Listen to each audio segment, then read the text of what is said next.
அனைவருக்கும் வணக்கம். நான் உங்கள் R Suresh, founder of regaining study centre Kattumannar Koil. நம்ம சேனலை நீங்கள் சப்ஸ்கிரைப் பண்ணல அப்படின்னா ஃபஸ்ட்டு சப்ஸ்கிரைப் பண்ணிவிடுங்க. பக்கத்தில் பெல் பட்டன் அழுத்திடுங்க. அப்போ தான் நம்ம போடுற வீடியோஸ் வந்துட்டு உங்களுக்கு நோட்டிஃபிகேஷனாக வரும். நம்ம மாடர்ன் ட்ராமா பற்றி பார்த்துக்கிட்டு இருக்கோம். லாஸ்ட் வீடியோவில் வந்துட்டு மாடர்ன் ட்ராமா பற்றி பேசியிருந்தோம். மாடர்ன் ட்ராமாவுடைய தீம்ஸ் என்ன, கான்செப்ட்ஸ் என்ன, அதனோட அப்ஜெக்டிவ் என்ன அப்படின்னு சொல்லியிருந்தோம். மாடர்ன் ட்ராமட்டிஸ்ட்லாம் யார் அப்படின்னு சொல்லியிருந்தோம். மாடர்ன் ட்ராமாவில் உள்ள மூமெண்ட்ஸ்லாம் என்னென்னு சொல்லியிருந்தோம். அந்த மூமெண்ட்ஸ்லாம் தனியாக ஒரு வீடியோஸில் பார்க்கலாம் அப்படின்னும் நம்ம அதில் இன்ஃபார்ம் பண்ணியிருந்தோம். அதன்படி ஃபஸ்ட்டு மாடர்ன் ட்ராமாவுடைய பற்றி ஸ்டார்ட் பண்ணும்போது நம்ம ஹென்ரி இப்சன்லேருந்து ஸ்டார்ட் பண்ணி கார்ஷியா லோர்கா வரைக்கும் நம்ம லாஸ்ட்டாக பார்த்துருந்தோம். இப்போ அதனுடைய தொடர்ச்சியாக மிட் செஞ்சுரி ட்ராமட்டிஸ்ட் பற்றி பார்க்க போகிறோம். மிட் செஞ்சுரி ட்ராமட்டிஸ்ட்டில் பெர்டால்ட் பிரீச்ட்லேருந்து ஆரம்பித்து நம்ம அதுக்கப்புறம் அமெரிக்கன் ட்ராமட்டிஸ்ட் அப்படின்னு பார்த்துட்ருக்கோம். ஸோ நீங்கள் லாஸ்ட் வீடியோ பார்த்துருந்தீங்க அப்படின்னா அதுலேருந்து வந்துட்டு உங்களுக்கு ஒரு 2 கொஷின், அதாவது என்னென்னா நம்ம வீடியோ கண்டினியூவாக பார்த்துட்டு இருக்கவங்களுக்கு நான் கேட்குற கொஷினுக்கு வந்துட்டு சரியான ஆன்சர் பண்ணுறவங்களுக்கு என்ன அப்படின்னா அவங்களுக்கு மெட்டீரியல்ஸ் வந்துட்டு ஃப்ரீயாகவே அனுப்பி விட்றலாம் அப்படின்னு முடிவு பண்ணியிருக்கேன். ஆக்சுவலாக நம்மளோட மெட்டீரியல் எல்லாமே ஃப்ரீ தான், அதுக்கு அமௌண்ட்லாம் எதுவும் வாங்குறது கிடையாது. அப்படி பண்ணுறவங்களுக்கு ஃபஸ்ட்டு ப்ரிஃபரன்ஸாக கொடுக்கலாம் அப்படின்ட்டு. ரெண்டாவது வந்துட்டு தொடர்ச்சியாக போடுற வீடியோஸ்லேருந்து ஒரு ஒரு ஒரு குறிப்பிட்ட டைம் வரைக்கும் நான் அந்த கேட்குற கொஸ்டினுக்கு ஆன்சர் பண்ணுறவங்களுக்கு ஒரு 5000 ருபீஸ் வந்துட்டு ஒரு ப்ரைஸாக அனௌன்ஸ் பண்ணலாம் அப்படின்னும் முடிவு பண்ணுறேன். ஏன்னா அவங்க அந்த வீடியோ கண்டினியூட்டி பார்க்குறாங்களா அப்படின்னு பார்த்துட்டு ப்ளஸ் அவங்களுடைய அந்த இன்வால்மெண்ட் எப்படி இருக்குது அப்படின்றதுக்காக அந்த அமௌண்ட்டை கொடுக்கலான்னு நினைக்கிறேன். ஸோ நம்ம ஏற்கனவே வந்துட்டு கொஷினை வந்துட்டு 3 கொஷின் பற்றி சொல்லியிருந்தேன் இந்த வீடியோவில். ஃபஸ்ட்டு கொஷின் பார்த்திங்க அப்படின்னா ஜேஎம் சிஞ்ச் இருக்கார் இல்லையா, ஐரிஷ் ட்ராமட்டிஸ்ட், அவர் ஒரு டயலக்ட் யூஸ் பண்ணியிருக்காருன்னு சொல்லியிருந்தோம். அது என்ன டயலக்ட் அப்படின்ட்டு first question. And second question என்ன அப்படின்னா கார்ல் யூங் இருக்கார் இல்லையா, கார்ல் யூங் வந்துட்டு கலெக்டிவ் அன்கான்ஷியஸ் அப்படின்ற ஒரு டேர்மை வந்துட்டு யூஸ் பண்ணியிருப்பார். இந்த டேர்ம் யாருக்கு அகைன்ஸ்டாக அல்லது யாரோட வியூஸ்க்கு அப்போஸ் பண்ணுற மாதிரி இந்த டேர்மை யூஸ் பண்ணியிருப்பார். இது second question. And third question இந்த வீடியோவில் எங்கேயோ ஒரு இடத்துல இருக்கும், அதை அப்படியே கண்டினியூவாக பாருங்கள். பார்த்தீங்கன்னா உங்களுக்கே வந்துட்டு ஆன்சர் கரெக்டாக தெரியும், அதாவது புரிஞ்சிக்க முடியும். ஆன்சரை தெரிஞ்சவங்க கமெண்ட்டில் பண்ணுங்கள். கமெண்ட்ஸ்லேயே வந்துட்டு உங்களோட ஆன்சரை சொல்லிவிடுங்க, நான் பார்த்துட்டு உங்களுக்கு வந்துட்டு ரிப்ளை பண்ணுறேன். ஓகே, நன்றி. மிட் செஞ்சுரி தியேட்டர் பெர்டால்ட் பிரீச்ட் அவரை பற்றி தான் பார்க்க போகிறோம். 1898லேருந்து 1956 வரைக்கும் அவர் வாழ்ந்திருக்காரு. அவர் ஒரு German dramatist and poet and leading தியரிட்டிஷியனும் கூட. அவர் என்ன பண்ணியிருக்காரு அப்படின்னா ரொம்ப இயர்லியராக ஒரு தியேட்ரிக்கல் மூவ்மெண்ட் ஒன்று ஸ்டார்ட் பண்ணியிருக்காரு. அந்த தியேட்ரிக்கல் மூவ்மெண்ட்டுக்கு அவர் என்ன பேர் வச்சுருந்தாருன்னா டயலக்டிக்கல் தியேட்டர் அப்படின்னு. ஆனால் ரொம்ப லேட்டர் பீரியடில் வந்துட்டு அந்த டயலக்டிக்கல் தியேட்டருக்கு பதிலாக எர்வின் பிஸ்காட்டர் அப்படின்றவர் எபிக் தியேட்டர் அப்படின்ற ஒரு டேர்மை யூஸ் பண்ணியிருக்காரு, எபிக் தியேட்டர் அப்படின்ட்டு. ஆனால் அவர் வந்துட்டு பெர்டால்ட் பிரீச்ட்டை பொறுத்த வரைக்கும் அவர் அதை டயலக்டிக்கல் தியேட்டர் அப்படின்னே தான் சொன்னார். ஸோ கூடவே வி எஃபெக்ட் அப்படின்ற ஒரு கான்செப்டையும் உருவாக்கியிருக்காரு. ஓகேவா? ஸோ இந்த எபிக் தியேட்டர் அப்படின்றது என்ன அப்படின்னா அரிஸ்டாட்டிலினுடைய ட்ராமட்டிக் தியேட்டருக்கு அகென்ஸ்டான ஒரு மூமெண்ட் தான். ஏன்னா ட்ராமட்டிக் தியேட்டரை பொறுத்த வரைக்கும் என்ன பண்ணுது அப்படின்னா dramatic theatre treats its audience as passive and cannot be reached except through their emotions. So எமோஷன்ஸ்க்கு மட்டுமே அதிகமாக இம்பார்ட்டன்ஸ் கொடுக்கணும். நம்ம கூட அந்த இதில் பார்த்துருப்போம் இல்லையா, பிட்டி அண்ட் ஃபியர் பற்றி பார்த்துருந்துருப்பீங்க. அப்போது எமோஷன்ஸ்க்கு அதிகமாக இம்பார்ட்டன்ஸ் கொடுக்கணும். ரொம்ப இயர்லிஸ்டான ட்ராமட்டிக்லாம் என்னன்னா ஆடியன்ஸும் வந்துட்டு கண்டிப்பாக வந்துட்டு அதில் ஒரு முக்கியமான பார்ட்டாக இருப்பாங்க. ஆனால் இவரை பொறுத்த வரைக்கும் பிரீச்ட் பொறுத்த வரைக்கும் என்ன பண்ணுறாருன்னா ஆடியன்ஸோட ஃபீலிங் மட்டும் அங்கே எதிர்பார்க்கக்கூடாது அப்படின்ட்டு அவர் என்ன சொல்கிறார் அப்படின்னா audience wanted to learn the real truth about the society and world. உலகத்தில் இந்த ட்ராமாவை பார்க்கும்போது அவங்க என்ன பண்ணணும்னா ரியல் லைஃப்பில் என்ன நடக்குது, என்ன மாதிரியான சுச்சுவேஷன்லாம் இங்கே போகுது, வேர்ல்டு வந்துட்டு எப்படி இருக்குது அப்படின்றத முதல்ல தெரிஞ்சுக்கணும், தவிர எமோஷன்ஸ்க்கு மட்டுமே இம்பார்ட்டன்ஸ் கொடுக்கக்கூடாது அப்படின்னு சொல்கிறார். This is the dialectical form drawing directly on Marxist theory. So இந்த டயலக்டிக்கல் ஃபார்ம் அல்லது இந்த டயலக்டிக்கல் தியேட்டர் பற்றி நம்ம பேசியிருந்தோம் இல்லையா, அதை ஒரு மார்க்சிஸ்ட் தியரிலேருந்து தான் யூஸ் பண்ணியிருக்காரு. அதற்கப்புறம் அந்த எபிக் தியேட்டர் மூமெண்ட்டில், அந்த தியேட்ரிக்கல் மூமெண்ட்டில் வி எஃபெக்ட்ன்ற ஒரு கான்செப்டை யூஸ் பண்ணியிருக்காருன்னு சொன்னோம். அந்த வி எஃபெக்ட் அப்படின்ற கான்செப்டே அவர் ரஷ்யன் ஃபார்மலிசத்தில் விக்டர் ஸ்க்ளோவஸ்கி அப்படின்ற ஒரு கிரிட்டிக் யூஸ் பண்ண டீஃபெமிலரைசேஷன் அப்படின்ற டேர்மை யூஸ் பண்ணி தான் இவர் இந்த வி எஃபெக்ட் அப்படின்னு தியேட்ரிக்கல் மூமெண்ட்டில் யூஸ் பண்ணியிருக்காரு. அந்த வி எஃபெக்டை இங்கிலீஷில் எப்படி டிரான்ஸ்லேட் பண்ணியிருக்காங்க அப்படின்னா எஸ்ட்ராஞ்ச்மெண்ட் எஃபெக்ட் ஆர் ஏலினேஷன் எஃபெக்ட் அப்படின்னு யூஸ் பண்ணியிருக்காரு. இந்த எஸ்ட்ராஞ்ச்மெண்ட் எஃபெக்ட் ஆர் ஏலினேஷன் எஃபெக்ட் இன்னொன்று டிஸ்டன்சிங் எஃபெக்ட்னு கூட சொல்லுவாங்க. அதை ஏலினேஷன் எஃபெக்டை டிஸ்டன்சிங் எஃபெக்ட் அப்படின்னு கூட சொல்லுவாங்க. அதற்கு அவர் என்ன சொல்கிறார் அப்படின்னா முதல்ல வந்துட்டு ஆடியன்ஸ் வந்துட்டு சோஷியல் ரியாலிட்டியை தான் புரிஞ்சிக்கணுமே தவிர ஃபெமிலியரான கான்செப்டை அவங்கள்ட்ட காட்டக்கூடாது. அதாவது ஃபீலிங்க்கு இம்பார்ட்டன்ஸ் கொடுக்கக்கூடாது. ஃபீலிங்ஸ் அவங்க வந்துட்டு அவங்களுடைய அந்த கத்தார்சிஸ் பற்றி சொல்லியிருப்போம் இல்லையா, பிட்டி அண்ட் ஃபியர், அந்த அந்த மாதிரி ஒரு கான்செப்ட் இருந்ததுன்னா அரிஸ்டாட்டில் யூசேஜ் மாதிரி தான், அந்த ட்ராமாட்டிக் தியேட்டரில் யூஸ் பண்ண அந்த கான்செப்ட் மாதிரி இருந்ததுன்னா ஃபீலிங்ஸ்க்கு மட்டுமே அதிகமாக இம்பார்ட்டன்ஸ் கொடுப்பாங்க. அதனால் வந்துட்டு இந்த சோஷியல் ரியாலிட்டியை பற்றி அவங்க தெரிஞ்சிக்காமல் போயிடுவாங்க அப்படின்னு அவர் சொல்கிறாரு. தென் அவருடைய இம்பார்ட்டன்ட் ஒர்க்ஸ் அப்படின்னு பார்க்கும்போது த காக்கேஷன் சாக் சர்க்கிள், அது அவருடைய ஃபேமஸான ஒர்க்கு. இதில் வந்துட்டு பர்ஃபெக்டாக அவருடைய அந்த எபிக் தியேட்டர் அப்படின்ற கான்செப்டை யூஸ் பண்ணியிருக்காரு, அந்த வி எஃபெக்டை யூஸ் பண்ணியிருக்காரு. இந்த பிளே யாரை பற்றி அப்படின்னா இது ஒரு பேரபிள், அதாவது மாரல் ஸ்டோரி, ஒரு பீஸ் அண்ட் கேர்ள் பற்றி. அதாவது குருஷா அப்படின்ற ஒரு கேர்ள் வந்துட்டு என்ன பண்ணுறா அப்படின்னா ஒரு கவர்னுடைய குழந்தைய வந்துட்டு காப்பாற்றிட்டு போகிறா. அதாவது அவங்க அந்த குழந்தையோட அம்மா வந்துட்டு குழந்தைய விட்டுட்டு ஓடிடுவா போர் நடக்கிற நேரத்தில். அப்போ குருஷா தான் என்ன பண்ணுவான்னா எடுத்து அந்த குழந்தைய பத்திரமா பார்த்துக்கிட்டு இருப்பாள். கொஞ்ச நாளுக்கு அப்புறம் குருஷா கிட்ட வந்துட்டு தன்னுடைய குழந்தை வேணும் அப்படின்னு சொல்லி அந்த மதர் வந்துட்டு கேட்க வருவாங்க. அப்போது அந்த பையனுடைய பேர் வந்துட்டு மைக்கேல் ஓரளவு வளர்ந்துருப்பான். அப்போ மைக்கேல் வந்துட்டு கொடுக்கறதுக்கு அவங்களுக்கு கஷ்டமாக இருக்கும். அந்த நேரத்தில் என்ன பண்ணுவாங்கன்னா அஸ்டக் அப்படின்ற ஒரு ஜட்ஜ் என்ன பண்ணுறாருன்னா குழந்தைய வந்துட்டு யார்கிட்ட கொடுக்குறதுன்னு தெரில, ஏன்னா ஒருத்தவங்க வந்துட்டு வளர்த்த அம்மா, இன்னொருத்தவங்க பெற்றவங்க அப்படின்றதுனால யார்கிட்ட கொடுக்குறதுன்னு தெரிலன்னு யோசிச்சுட்டு இருப்பார். அப்போ அந்த குழந்தைய வந்துட்டு என்ன பண்ணுவார் அப்படின்னா ஒரு சாக்கால் ஒரு சர்க்கிள் போட சொல்லி அந்த நடுமத்தில் வச்சுருவார். இப்போ இந்த குழந்தைய வந்து 2 சைட்லேருந்தே பிடிச்சி இழுக்கணும், யார் இழுத்துக்கிறாங்களோ அவங்களுக்கு தான் அது சொந்தம் அப்படின்னு சொன்னேன். 2 தடையும் வந்துட்டு அந்த குழந்தைய பெற்றாங்களே அவங்க வந்துட்டு அந்த கவர்னுடைய ஒய்ஃப் வந்துட்டு இழுத்துப்பாங்க. ஸோ அஸ்டக் போய் கேட்பாரு குர்ஷாட்ட, ஏன் வந்துட்டு 2 டைமை நீ தோற்று போயிட்ட அப்படின்னும் போது அப்போ அவங்க என்ன சொல்லுவாங்க அப்படின்னா என்னோடய குழந்தை எனக்கு முக்கியமாக வேணும் தான், அதை விட அவனுக்கு எந்த காயமும் படக்கூடாது அப்படின்னு நினைக்கிறேன். ஏன்னா குழந்தைய 2 பக்கமும் பிரித்தா பாதியாக போயிடும், அப்போ பாதியாக எடுத்துகிட்டு போங்க அப்படின்னு சொல்லியிருப்பார். அதனால் சொன்ன உடனே குழந்தைய குர்ஷா கிட்ட கொடுத்து அனுப்பிடுவாங்க. ஸோ அதோட அந்த பிளே முடியும். அடுத்த ஒர்க்கு மதர் கரேஜ் பொறுத்த வரைக்கும் it is consider to be the greatest play of 20th century, 20ஆம் நூற்றாண்டுடைய சிறந்த படைப்பு அப்படின்னு சொல்கிறாங்க. ஸோ இது வந்துட்டு எதை இப்போ பற்றி பேசுது அப்படின்னா ஆன்டிவார், அதாவது வாருக்கு எதிரான ஒரு நிலைப்பாடை சொல்லுது. ஏன்னா அவருடைய லைஃப்பில் கொஞ்ச நாள் வந்துட்டு அவர் எக்ஸைல், அதாவது ஜெர்மன்லேருந்து வெளியில் போய் வாழ்ந்துட்டுருப்பார். செகண்ட் வேர்ல்டு வார் அப்போ வந்துட்டு அவர் நாட்டை விட்டு ஓடிடுவார். ஸோ அப்போ ஆன்டி வார் பிளே அப்படின்னு இதை சொல்லலாம். ஏன்னா வாரோடைய கொடுமையை பற்றி இது பேசுது. ஸோ இதில் வந்துட்டு பார்த்திங்க அப்படின்னா ஒரு லேடி ஆனா ஃபியர்லிங் அப்படின்றவ தன்னுடைய 3 குழந்தைகளையும் அந்த போரில் இழந்துட்டு அந்த குழந்தைங்க இறந்துட்டாங்கன்றதாக அவங்க வந்து சோகமாக இல்லாமல் தன்னுடைய வாழ்க்கையை வாழணும் அப்படின்னா வேலை செஞ்சு தான் ஆகணும், கஷ்டப்பட்டு தான் ஆகணும்னு மீண்டும் வந்துட்டு அந்த ரொட்டீனில் ஒர்க்குக்கு அவங்க போவாங்க. ஸோ அதை பற்றியே அந்த பிளே பேசும். தென் அதர் இம்பார்ட்டன்ட் ட்ராமாஸ் அப்படின்னு பார்த்தீங்கன்னா Baal, drums in the night, man is man, the 3 penny opera அப்படின்ற இந்த ட்ராமாஸும் அவருடைய மேஜர் ஒர்க்ஸ். இது எல்லாத்துலேயுமே வந்துட்டு he perfectly used the epic theater concept and V effect. Then we are going to see about Samuel Beckett, who is one of the prominent figure in the modern drama. Samuel Beckett வந்துட்டு 1906லேருந்து 1989, 1906லேருந்து 1989 வரைக்கும் வாழ்ந்திருக்காரு. அவர் ஒரு Irish novelist, playwright and short story writer. He won Nobel Prize in 1969, 1969 Nobel Prize வாங்கியிருக்காரு. Beckett's work represent the most sustained attack on the realist tradition. So இவரோட works எல்லாமே வந்துட்டு ரியாலிஸ்டுக்கு எதிரானது, அதாவது ரியலிஸ்டிக் ட்ரெடிஷனுக்கு எதிரானது. அப்போது இவர் வந்துட்டு என்னன்னு சொல்லுவாங்கன்னா எக்ஸிஸ்டென்ஷியலிஸ்ட் அப்படின்னு சொல்லுவாங்க. இவரோட ட்ராமாஸ்லாம் வந்துட்டு எக்ஸிஸ்டென்ஷியலிசம்னு சொல்லுவாங்க. சில நேரத்தில் பிளாக் காமெடி அப்படின்னு சொல்லுவாங்க. ஓகேவா? So he is the key figure of theatre of absurd. So இவருடைய ட்ராமாஸ் எல்லாம் என்னன்னு சொல்கிறாங்க அப்படின்னா அப்சர்ட் ட்ராமா அப்படின்னு சொல்கிறாங்க. ஸோ தியேட்டர் ஆஃப் அப்சர்டு அப்படின்ற டேர்மை மார்ட்டின் எஸ்லின் தான் ஃபஸ்ட்டு காயின் பண்ணுறாரு.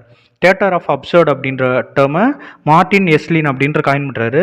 அதுக்கு அவர் என்ன சொல்கிறார் அப்படின்னா தியேட்டர் ஆஃப் அப்சர்ட்னா இர்ரேஷனல் நேச்சர் ஆஃப் லைஃப்பை பற்றி பேசுகிறதுக்கு பேர் தியேட்டர் ஆஃப் அப்சர்ட். அதாவது மீனிங்லெஸ், லைஃப்ன்றது மீனிங்லெஸ். இது எதை சொல்லுதுன்னா this theatre discuss human beings are born without asking to be born and die without seeking to die. So உலகத்தில் ஏன் நம்ம பிறக்கிறோம், ஏன் வந்துட்டு இறந்து போகிறோம் அப்படின்னு தெரியல இல்லையா, அதுக்கு மீனிங்கே இல்லை. ஏன் நம்ம பிறக்கிறோன்றதுக்கும் விடை தெரியாது, ஏன் இறந்து போகிறோன்றதுக்கும் விடை தெரியாது. ஸோ அதை பற்றி பேசுகிறதுக்கு பேர் தான் அப்சர்ட் தியேட்டர் அப்படின்னு சொல்லுவாங்க. ஸோ இவரை பொறுத்த வரைக்கும் இன்னும் ஜென்ரல் டேர்மில் நம்ம எப்படி சொல்லலாம் அப்படின்னா இவருடைய ட்ராமாஸ்லாம் எதை பற்றி பேசும் அப்படின்னா, அதாவது சாமுவேல் பெக்கெட்டோடைய ட்ராமாஸ்லாம் இர்ரேஷனலிசம், ஹெல்ப்லெஸ்னஸ், அதாவது உதவி கிடையாது, எல்லாமே அவன் சுயநலத்தோட வாழ்றான், எவ்ரி ஒன் இஸ் செல்ஃபிஷ் அப்படின்னு சொல்கிறது, and absurdity of life in dramatic forms and rejects realistic setting. So இவரோட ட்ராமாஸ் எல்லாமே ரியலிஸ்டிக்கை வந்து வெறுக்கிறது, ஓகேவா, எல்லாமே அப்சர்ட், இங்கே லைஃப்ன்றதே மீனிங்லெஸ் அப்படின்னு அவர் சொல்கிறாரு. ஸோ அவருடைய மேஜர் ஒர்க்ஸ் அப்படின்னு பார்த்தீங்கன்னா வெயிட்டிங் ஃபார் காடட் தான். It is the most criticised drama in 20th century. 20ஆம் நூற்றாண்டில் அதிகமாக கிரிட்டிசைஸ் பண்ண ஒரு ஒர்க்கு இதுதான்.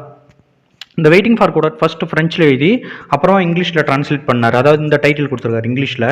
ஸோ இந்த பிளே யாரை பற்றி பேசுனா, 2 கேரக்டர், ஒன்று விளாடிமிர், இன்னொன்று Estragon. So Vladimir who is waiting for Godot and Estragon who is waiting for death, 2 பர்சனை பற்றி பேசுது. காடட் அப்படின்றவர் யாருனே தெரியாது, அன்னேம்டு ஆர் அன்னோன் பர்சன், இவங்களுக்கு முன்ன பின்ன அறிமுகமாகாத ஒரு நபருக்காக அவங்க வெயிட் பண்ணிக்கிட்டு இருப்பாங்க, ஆனால் கடைசி வரைக்கும் வரமாட்டான், அதாவது காடட்ன்ற பர்சன் கடைசி வரைக்கும் வரமாட்டாங்க.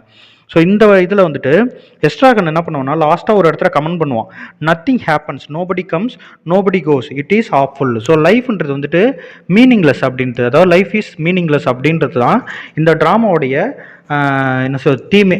இங்கே வந்துட்டு இங்கே எது நடந்துட்டு இருக்குன்றதே தெரியல, எல்லாமே செல்ஃபிஷாக தான் இருந்துகிட்டு இருக்கோம் அப்படின்ற மாதிரி இந்த ட்ராமா வந்துட்டு முடியும்.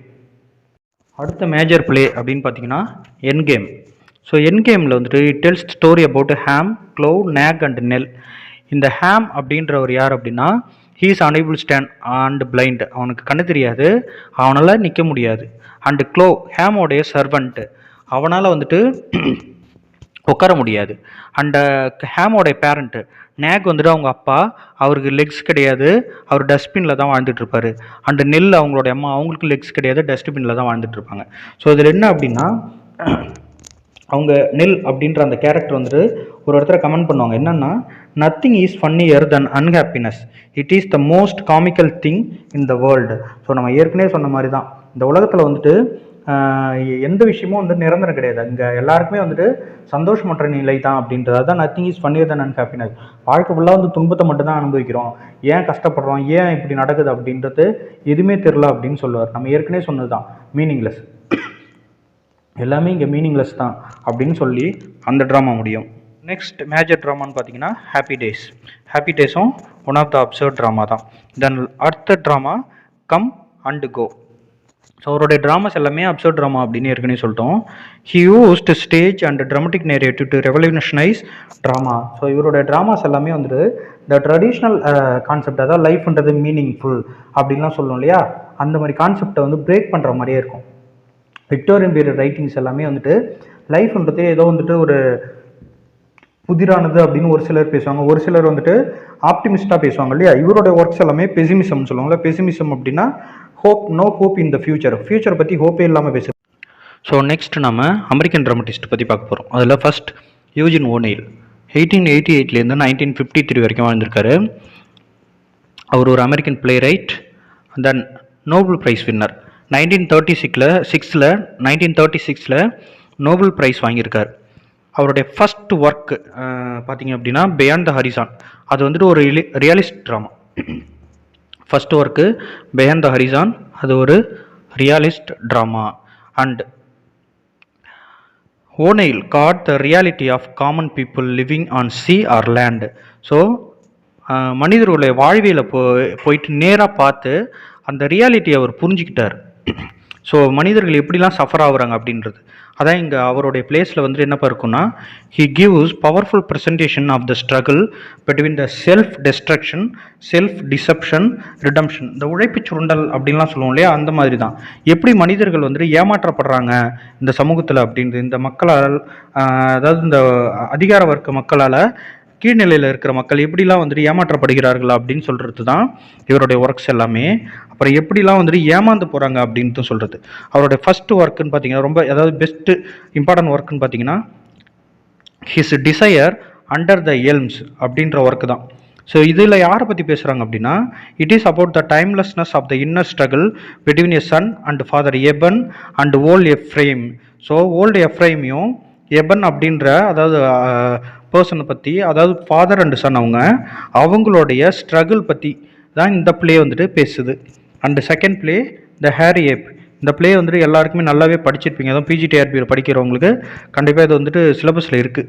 Harry ape tells the story of the super stroker Yank who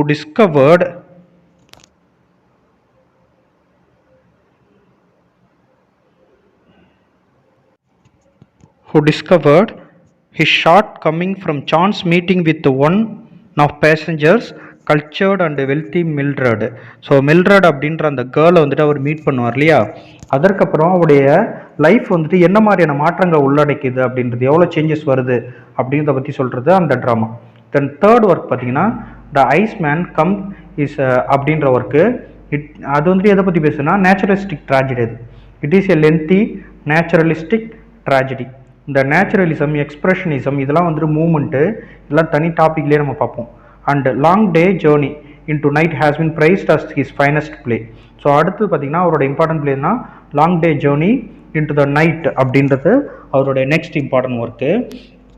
the play is cultural expression of American and Irish Catholicism. இதில் எதை பற்றி பேசுதுன்னா அமெரிக்கன் ஐரிஷ் கத்தோலிசத்தை பற்றி அதிகமாக பேசுது. அண்ட் அடுத்த ஒர்க் பார்த்தீங்க அப்படின்னா தி எம்பரர் ஜோன்ஸ். இந்த எம்பரர் ஜோன்ஸ்ன்றது வந்துட்டு அவருடைய எக்ஸ்பெரிமெண்டல் ஒர்க் அப்படின்னு சொல்லுவாங்க. ரொம்ப மோஸ்ட் செலிப்ரேட்டட் ஒர்க் அப்படின்னு பார்த்தீங்கன்னா த எம்பரர் ஜோன்ஸ் தான். அதில் அவர் வந்துட்டு என்ன பண்ணியிருக்காருன்னா எக்ஸ்பிரஷனிசத்தையும் ரியாலிசத்தையும் வந்துட்டு மிக்ஸ் பண்ணியிருக்காரு. ஸோ அதுதான், அதனால தான் அதை வந்துட்டு எக்ஸ்பெரிமெண்டல் ஒர்க் அப்படின்னு சொல்கிறோம். ஸோ அவரோட இம்பார்ட்டன்ட் ஒர்க்ஸ் எல்லாம் பார்த்தீங்க அப்படின்னா த எம்பரர் ஜோன்ஸ் தான் celebrated work. So next dramatist பார்த்தீங்க அப்படின்னா டென்னிசி வில்லியம்ஸ். 1911 83 வரைக்கும் வாழ்ந்திருக்காரு. டென்னிசி வில்லியம் அப்படின்றது வந்துட்டு அவருடைய பென் நேம் தான். அவருடைய ஒரிஜினல் நேம் பார்த்தீங்கன்னா தாமஸ் லேனியர் வில்லியம்ஸ் அப்படின்றது தான் அவருடைய ஒரிஜினல் நேம்.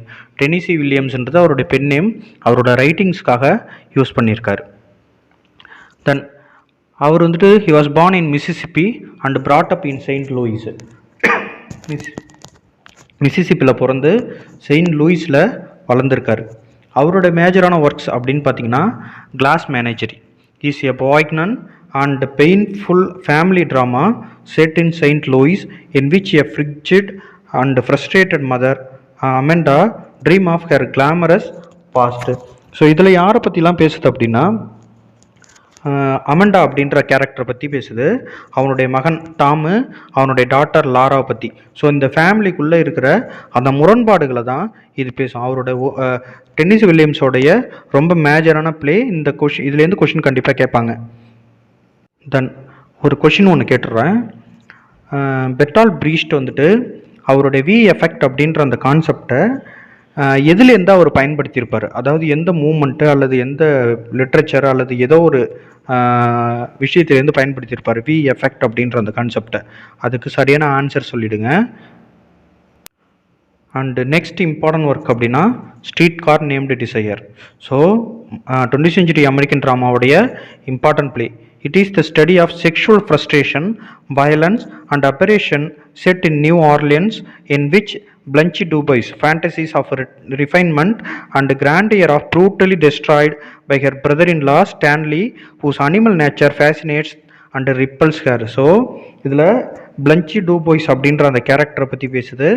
அவருடைய லைஃப் வந்துட்டு அதாவது அவனுடைய பிரதர்-இன்லா ஸ்டான்லியால் எப்படி ஸ்பாயில் ஆனது அப்படின்னு சொல்கிறது இந்த ஸ்டோரி. இந்த நெக்ஸ்ட் ஒர்க்குன்னு பார்த்தீங்கன்னா American blues, battle of angels, the rose tattoo, suddenly last summer and last work cat on a hot tin roof. இதெல்லாம் அவருடைய மேஜரான ட்ராமாஸ். அடுத்த மேஜர் ட்ராமட்டிஸ்ட்னு பார்த்தீங்கன்னா ஆர்த்தர் மில்லர். 1915 2005 வரைக்கும் வாழ்ந்திருக்காரு. அவர் ஒரு பிளே ரைட் மட்டும் இல்லாமல் எசேயிஸ்டாகவும் இருந்திருக்கார். அது மட்டும் இல்லாமல் he was one of the prominent figure in 20th century American theatre. American தேட்டரை பொறுத்த வரைக்கும் இவரும் ஒரு ப்ராமினன்ட் ஃபிகர் 20th century. அவரோட இம்பார்ட்டன்ட் ஒர்க்ஸ் அப்படின்னு பார்த்தீங்கன்னா death of the salesman 1949 publish ஆயிருக்கு. in which a traveling salesman Willy Loman is brought to disaster by accepting the falser values of contemporary society. அதாவது வில்லி லோமேனோடைய லைஃப் வந்துட்டு எப்படி டிசப்பாயின்மெண்ட்டில் முடியுது அப்படின்றத சொல்கிற ஸ்டோரி இது. ஸோ அமெரிக்கன் ட்ராமாவை பொறுத்த வரைக்கும் 3 ட்ராமாவுக்கு வந்துட்டு, அதாவது 20th செஞ்சுரி ட்ராமாவுக்கு ரொம்ப இம்பார்ட்டன்ஸ் கொடுத்துருக்காங்க.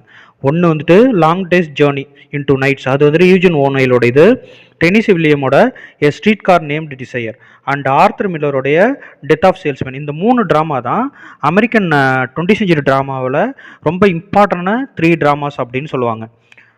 த நெக்ஸ்ட் ஒர்க்னு பார்த்தீங்கன்னா த crucible, in which the Salem witchcraft trials of 1962 are used as a parable of McCarthyism in America in 1950s. அதாவது 1692 மெக்கார்த்தி அப்படின்ற ஒருத்தர் என்ன பண்ணுறாரு அப்படின்னா, யாரெல்லாம் வந்துட்டு அதாவது என்ன ஒரு கம்யூனிசம் பேசுகிறாங்களோ அவங்களாம் வந்துட்டு கைது பண்ணுறது, அதாவது குற்றம் செஞ்சவங்க அப்படின்னு சொல்லி போலியான கைது பண்ணுறது, அதுக்கு பேர் தான் மெக்கார்த்திசம்.